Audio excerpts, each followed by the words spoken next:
Iran condemns U.S. attacks on nuclear facilities on Saturday and upheld its right to legitimate defense, carrying out a forceful response against Israeli key targets. And in Palestine, Israeli occupation forces killed 51 civilians in the last 24 hours, as the death toll in the ongoing genocide in Gaza nears 56,000.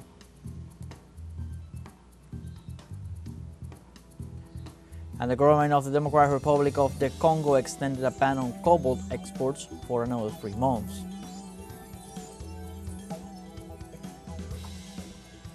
Hello, welcome to From the South. I'm Luis Alberto Matos from the teleSUR studios in Havana, Cuba. We begin with the news.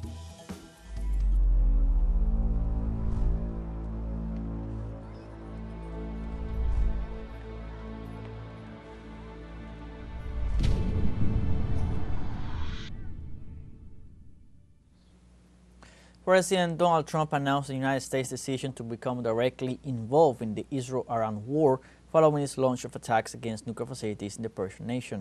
In an official statement, Trump informed the U.S. Army has completed an attack on 3 nuclear facilities in Iran, including Fordo, Natanz, and Isfahan. With this military move, Washington, under President Donald Trump, has decided to use military force against a Middle Eastern country that was not preparing to attack the United States. According to Israeli officials, the Trump administration informed Israel in advance about the U.S. attack in Iran. Following this move, U.S. bases in West Asia are entering high alert.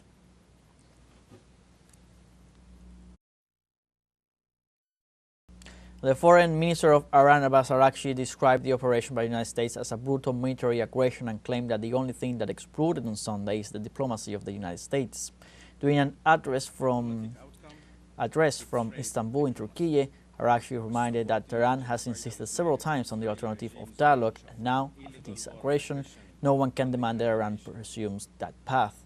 In this context, the Iranian foreign minister, who announced his intention to travel to Moscow to meet with Russian President Vladimir Putin, questioned how much space may be left for a concerted exit and confirmed that compliance with the Nuclear Non-Proliferation Treaty has not served to protect Iran. Moreover, Araghchi held the U.S. government responsible for the consequences of its actions, including Iran's legitimate response to the latest aggression. The world must not forget that it was the United States which, in the midst of a process to forge a diplomatic outcome, betrayed diplomacy by supporting the genocidal Israeli regime's launch of an illegal war of aggression on the Iranian nation. Not content with such malign actions, the United States itself has now also opted for a dangerous military operation and aggression against the people of Iran. In doing so, the U.S. administration holds sole and full responsibility for the consequences of its actions, including the Islamic Republic of Iran's right to self-defense under the principles of the United Charter. Furthermore, the Iranian foreign minister called for an emergency meeting of the United Nations Security Council regarding the recent U.S. attack. The Islamic Republic of Iran calls on the Security Council to convene an emergency session to unequivocally condemn the criminal act of aggression by the United States against Iran and to hold the administration in Washington accountable for its violations of fundamental principles of United Nations Charter and of norms of international law. In this context, thousands of Iranians attended a rally in central Tehran to condemn the combined aggressions of the governments of Israel and the United States. The latter escalated the ongoing conflict by attacking Iranian nuclear facilities on Sunday. Gathered at the capital's Revolution Square, demonstrators, mostly students and faculty members, were joined by President Masoud Pezeshkian, who further denounced the crimes of the U.S. and the Zionist regime on Iranian territories.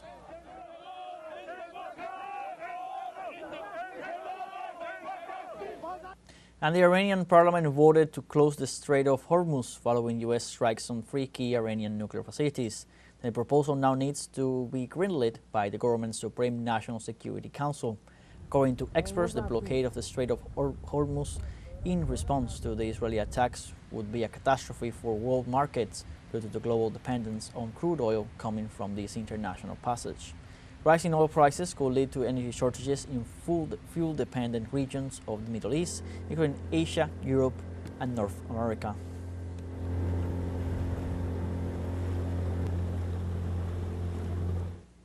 And the Islamic Republic of Iran launched the 28th wave of hypersonic missiles of Operation True Promise 3 towards various locations in Israel.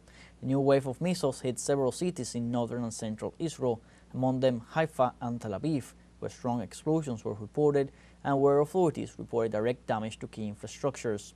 Likewise, anti-aircraft sirens sounded in localities such as Caesarea, Ashdod, and areas of occupied north. In this sense, this new chapter raises the level of regional tension.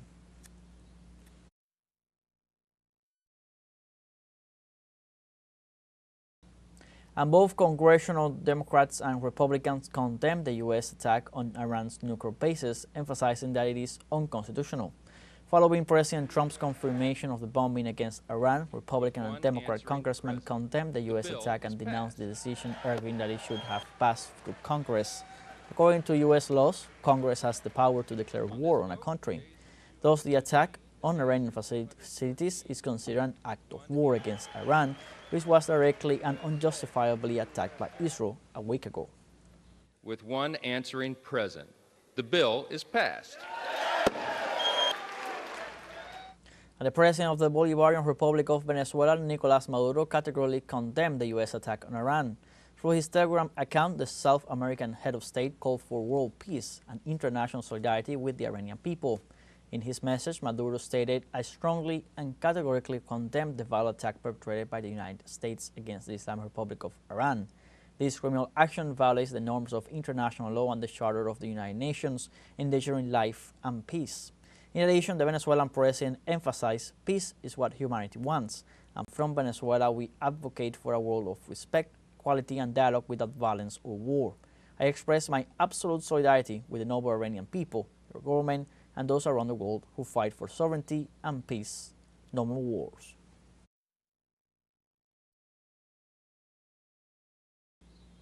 And Russia's foreign ministry issued a statement condemning the United States strikes on several nuclear facilities in the Islamic Republic of Iran. The communique adds that this reckless decision to launch missile and aerial strikes on the territory of a sovereign state constitutes a blatant violation of international law, the UN Charter, and relevant resolutions by the UN Security Council, which has consistently and unequivocally deemed such actions unacceptable. The attacks on Iranian nuclear facilities have dealt a substantial blow to the global non-proliferation regime built around the Treaty on the Non-Proliferation of Nuclear Weapons. They have significantly undermined both the credibility of the NPT and the integrity of the International Atomic Energy Agency's monitoring and verifications mechanisms. We expect the IAEA leadership to respond properly, professionally, and transparently, avoiding vague language or efforts to hide behind political equidistance. Obviously, the UN Security Council must take a firm stance as well confrontational and destabilizing actions taken by the United States and Israel must be collectively rejected.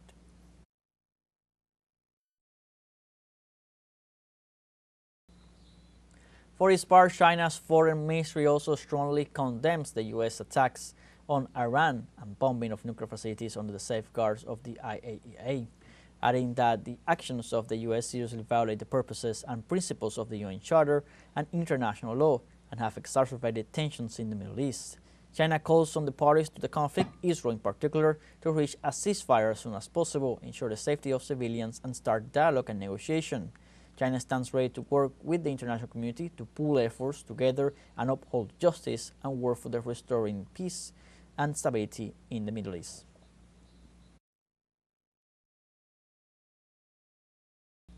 And protesters gathered in the Philippine capital of Manila on Sunday to voice their objection to U.S. strikes on Iran. Amid a wave of protests, posters, slogans, and mass mobilizations, the demonstrators made their strong opposition known to the recent U.S. military actions directed against the Islamic nation. Through their collective presence, they also firmly condemned the northern country's persistent attempts to dismantle the country's nuclear infrastructure, an infringement on national sovereignty and a threat to regional stability.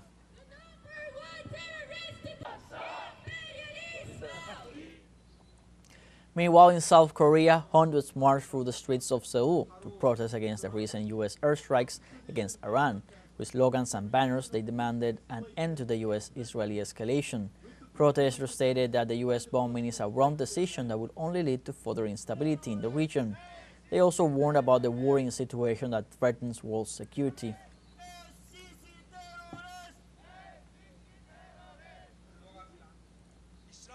On the other hand, hundreds of people gathered in Ankara to condemn Israeli attacks against Iran. The march took place under the slogan, "No passage to Israel, Turkey, Iran and Palestine side by side." With banners and flags in support of an independent Palestine, demonstrators also called for the closure of U.S. military bases in the country and affirmed that the enemy is only one, the U.S.-supported Israeli Zionist entity. We have our first break coming up. Remember, you can join us on TikTok at teleSUR English, where you'll find news in different formats, news updates, and much more. We're going to be right back. Stay with us.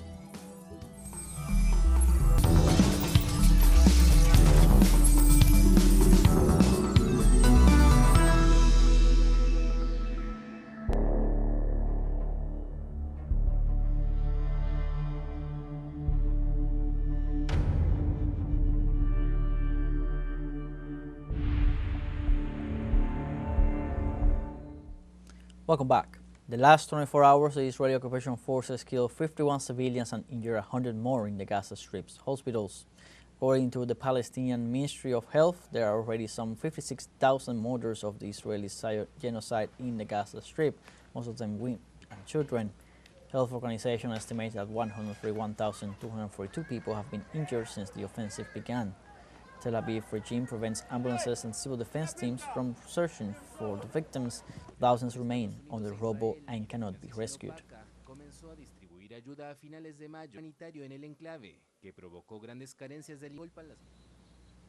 In Palestine, overnight on Saturday, the Gaza Strip was again the scene of violence, with an Israeli airstrike that claimed the lives of at least 5 Palestinians in the Al-Tufa neighborhood east of the Gaza city. Local media confirmed that the impact occurred in a residential area, adding this event to the growing list of attacks in the region, deepening concern for the security of the civilian population in Gaza. It's important to note that since October 23, when the Israeli aggression in Gaza began, until now, more than 55,000 Palestinians have been killed due to Israel's constant attacks, while more than 131,000 have been injured.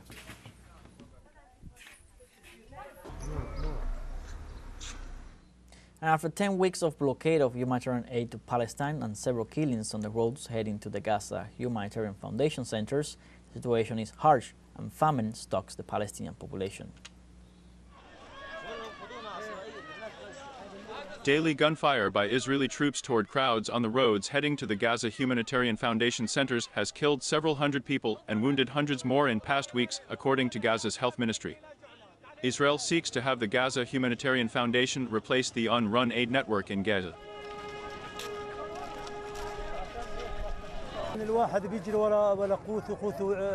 One runs after his own sustenance and the sustenance of his children. I left with nothing at home but a plate of rice, and we went out to death. In truth, it's a good thing for us because one doesn't have anything to buy from what's available due to the prices. In the United States, no prices like this.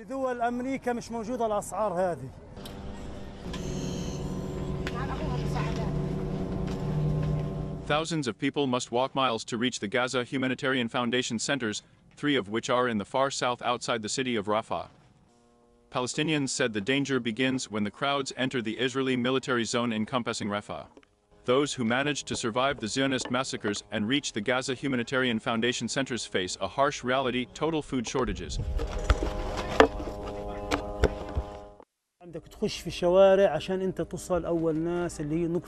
You enter the streets to arrive before the people, to the point of death, as I call it. I call it the point of death. The tank is in front of us.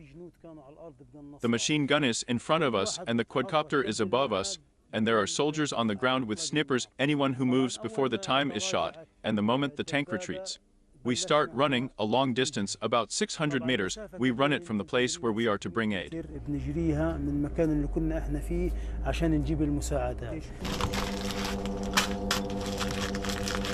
Israel claims that it has only fired warning shots at suspects approaching its forces on the roads leading to the Humanitarian Foundation's food centers in Gaza.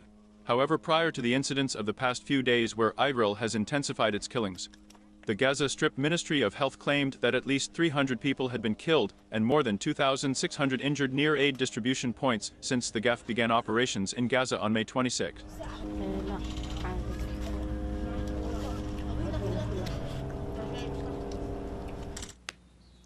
Following his weekly Angelus prayer in the Vatican on Sunday, Pope Leo XIV called on the world not to forget the humanitarian crisis in Gaza as conflict in the Middle East escalated with overnight U.S. strikes on Iran. Alarming news from the Middle East, especially from Iran, are coming one after the other. In this dramatic scenario that includes Israel and Palestine, the daily suffering of the population risks falling into oblivion, especially in Gaza and the other territories, where the urgency for adequate humanitarian support becomes more and more pressing. And hundreds of South Africans mobilized in the city of Soweto to express their rejection of the genocidal aggression that the Israeli army is executing against the Gaza Strip. On Sunday, citizens walked along the main avenues of the city with banners and slogans showing their support for the Palestinian cause. Pro-Palestinian organizations also denounced the Israeli operation against the coastal enclave, which since October 2023 has claimed the life of at least 55,908 civilians and injured 131,138 others.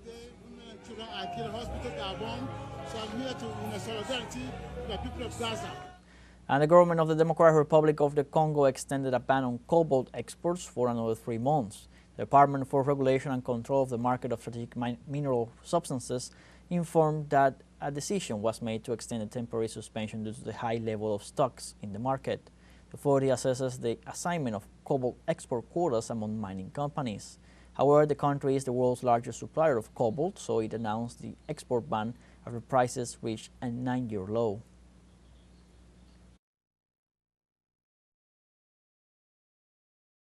And the United Nations warned that an escalation of the conflict in Sudan would have deadly consequences for civilians caught in the crossfire. In a recent update on the emergency situation in northeastern African nation, the Independent International Fact-Finding Mission for Sudan described the situation as a humanitarian crisis, highlighting the increased use of heavy weaponry in populated areas. According to United Nations High Commissioner for Refugee Experts, there is widespread sexual violence, starving children, and blocked humanitarian aid, which has led to a severe humanitarian crisis, large-scale displacement, and a growing number of people in need. Despite the UN arms embargo imposed on Sudan, the mission has collected testimonies and stressed that the conflict continues. And we have a second short break coming up. Before we invite you to visit our Facebook page at teleSUR English, there you'll be able to watch our top stories, special live coverage, and much more. Follow our page and activate the notification button to stay up to date on the world's most recent events. A final break, and go away.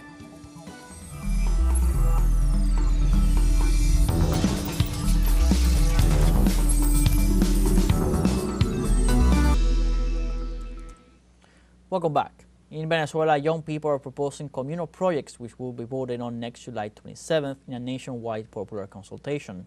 President Nicolás Maduro urged the country's youth to put forward projects to benefit both young people and their communities. On his part, People's Power Youth Minister Seijola Tartario stressed the importance of this process in consolidating a participatory democracy over the next weeks. Venezuelan youth will gather at some 40,000 communal councils to discuss proposals that will go to vote next July 27th.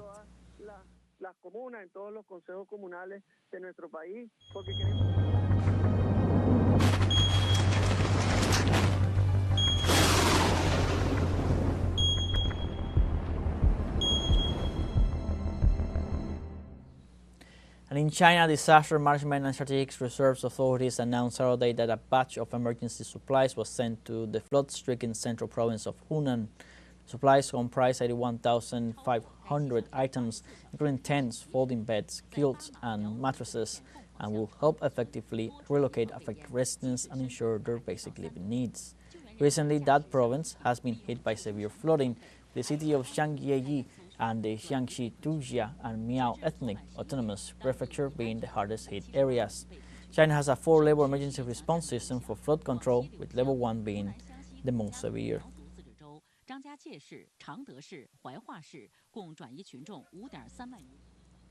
In Ecuador, the Geophysical Institute registered a 5.5 earthquake in the southwestern province of Guayas. The quake occurred at 2 p.m. local time with an epicenter 17 kilometers from Naranjal and a depth of 40 kilometers.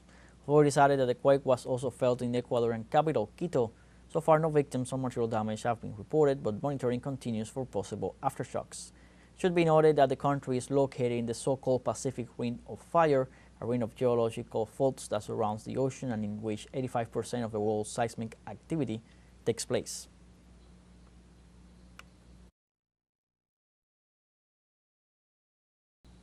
And in Croatia, a major forest fire broke on the Adriatic coast, affecting hundreds of residents. According to authorities, the epicenter was located in Pisak town near Split, the capital. During the rescue effort, a firefighter and several residents were injured due to the intensity of the flames. Meanwhile, the Air Force deployed several firefighting specialized aircraft. Also, roads south of the town were blocked to contain the spread of the fire.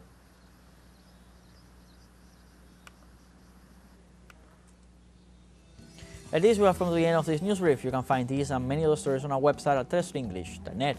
Join us on social media, Facebook, X, Instagram, Telegram, and TikTok.